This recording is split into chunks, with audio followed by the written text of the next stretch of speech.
This video was made possible by Gamersgate.com. Download games anytime, anywhere. Skip it up and that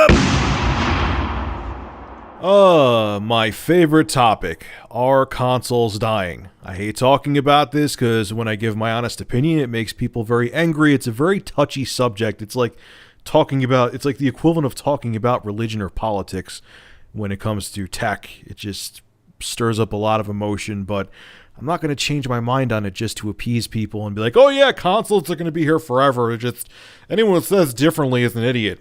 I know it's what some people want to hear. Not all of you, but I know there's a good chunk out there that want to hear that, but it's not how I feel. But anyway, I saw a video by David DeFranco, who I'm a big fan of. I like the guy a lot. I'll have a link to his channel below. And he saw a video. This guy saw this guy's video, and this guy saw this guy's video. But anyway, he saw a video where Chris Pirillo was talking to Linus from Linus Tech Tips. I know a lot of you guys know him. And Linus feels that consoles are going to go away, and the next generation we're going to have, smart TVs integrated with hardware to do gaming, and our cell phones are going to be powerful enough to compete with the consoles, and so on and so forth. It's kind of the same stuff I've been saying. And this was David DeFranco's rebuttal to that, and then I'll give my opinion on what David DeFranco says after he talks. So take a listen to David DeFranco for a second. I'm very, very confident in saying that we will have new video game consoles to keep us gamers busy.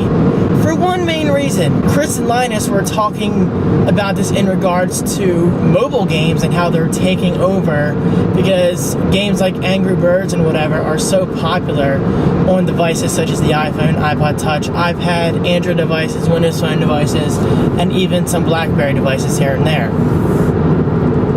But does that mean video game consoles are suddenly on their way out because there's something new in town and something more convenient for the casual gamers?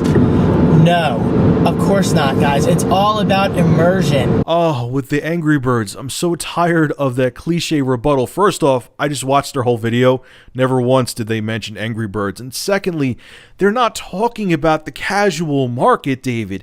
They're saying that whether it be just a set-top box that's going to stream from the cloud, OnLive was way too early for its time. In the future, they're talking about, or you having a diesel cell phone with an 8-core processor, 8 gigabytes of RAM, and a GPU equivalent to like a GTX 760, they're saying that you're going to have some very portable, powerful device that you're going to plop either on a docking station or hook directly to your TV, sit down with the controller, and you're going to, via Bluetooth, wireless Bluetooth, plop your nutsack on a couch and play a game like Titanfall, a AAA game, not watered down to be on a mobile device. The device is going to be powerful enough to give you a console experience, and you're just going to have this one device that does everything. That's what they're saying. They're not saying that, Angry Birds and these, cheap crap portable games are what the future is. They're saying that there's going to be no need for just a dedicated console. Your phone, your tablet, your whatever is going to be powerful enough to also deliver these AAA experiences, and you're going to game that way. Forget the touch screen. You're not even going to need. You're just going to hook it up to your TV, and you're going to navigate through menus just like you would on a Xbox One or Xbox 360 or PS3 or PS4. And you're just going to sit down and play the game just like you would on a console.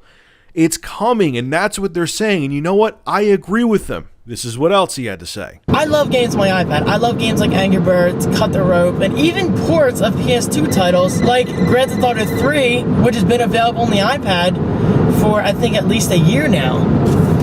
But if you try playing that on the iPad, it's nothing compared to the PlayStation 2 version. Playing games on a touchscreen is just that. Playing games on a touchscreen, you don't get tactile feedback, you don't get actual buttons, you don't get an actual joystick or control stick, whatever you want to call it. And the touchscreen again. Here we go. Actually, David, if you have a powerful enough tablet and a Moga Pro controller, you can have the same exact experience you would have on a PS2 if you hook up your tablet via HDMI to your TV. I've done it before. I've played other games with the Moga Pro controller. I've actually reviewed that controller, and it was really damn good. Now imagine if somebody like Apple or Sony or someone comes out with this all-in-one device that just includes the controller, so you know it'll work perfectly and be 100% compatible. You could definitely have that full experience that you keep talking about. There's no reason that you can't. It's just about the hardware. If the hardware is capable enough, you can have the experience, period. There's nothing magical about a console that unfortunately another device can't do. A tablet's a computer. A console's a computer. If a tablet or a smartphone has the horsepower to do it, and you could hook it up to a TV, guess what? You're going to have that experience you're talking about that you keep saying that a tablet or another smart device can't give you. Yeah, right now they can't give that exact experience, but in the future, I promise you, it's coming, man. It's right around the corner, and I'm not the only one saying this. He continues. Games like Grand Theft Auto 5, you will never, ever be able to replicate on something like an iPad. Ever. Mark my words. In 2020, view this video and tweet me if Twitter's still around. I guarantee you, you will never, ever get that kind of experience on a touchscreen. Oh, the touchscreen. Again, whatever. I've beaten that horse to death. But, David, why? Let me give you a real-world scenario, buddy, that's going to come in the future. You have an iPad that has 8 gigabytes of RAM, 512 gigabytes of storage, and a powerful GPU.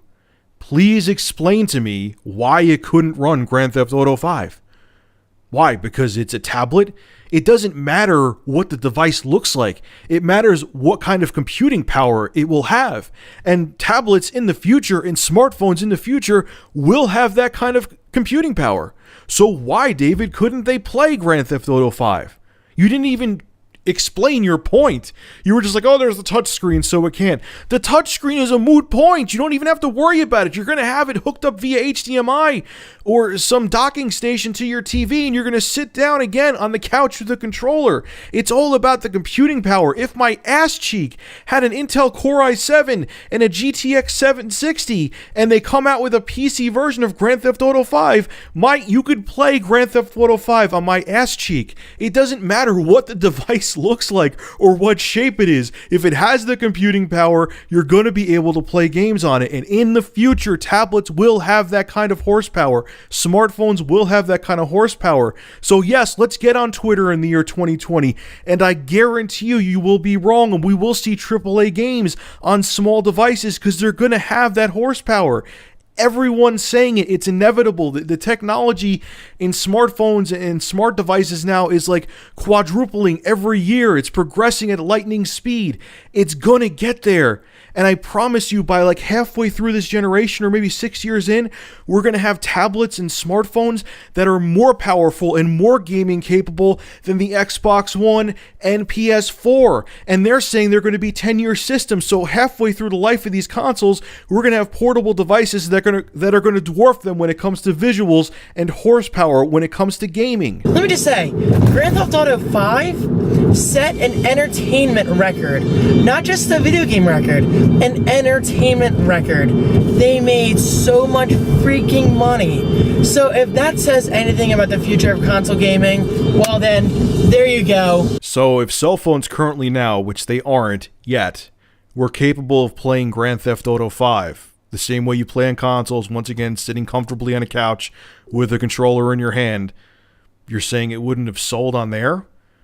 Again, what does it matter what you're playing it on as long as the piece of hardware is giving the experience that the consumer wants? Who cares what shape or what size it is as long as you're getting that AAA experience?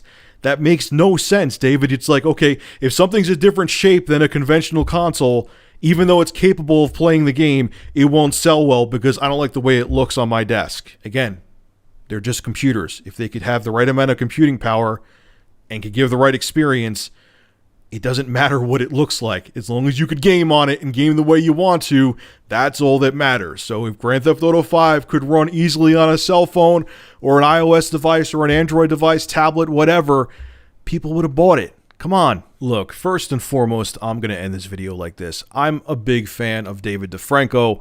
Just because I don't agree with someone doesn't mean I don't like them. As a matter of fact, I suggest you subscribe to his channel. I'll have a link below in the description. Just because I'm a loudmouth and get impassioned about what I'm saying and have a differing opinion than you doesn't mean I don't like you. And even if someone has a differing opinion than me doesn't mean they don't like me. That's what the world's about. That's what having freedom is about, that you can express your own opinion. And secondly, look, I'm not wishing this on consoles. People take it that way. I have no, as long as I get a good gaming experience, I don't care how I get it. I've grown up with consoles. I've been gaming on consoles since the early 80s. I mean, why would I want them to go away? I'm not wishing for this. As a matter of fact, I hope that I'm wrong. But it's just, the writing is on the wall, and it just seems this is the way things are going. I hope it doesn't go this way, but just because I'm a fan of something doesn't mean I'm going to be in denial and not see the writing on the wall. You get what I'm saying? Anyway, folks, this ended up being a huge video, over 10 minutes long. Make sure to rate, comment, favorite, and subscribe. And as always, thank you for supporting Review Tech USA. Have a good one.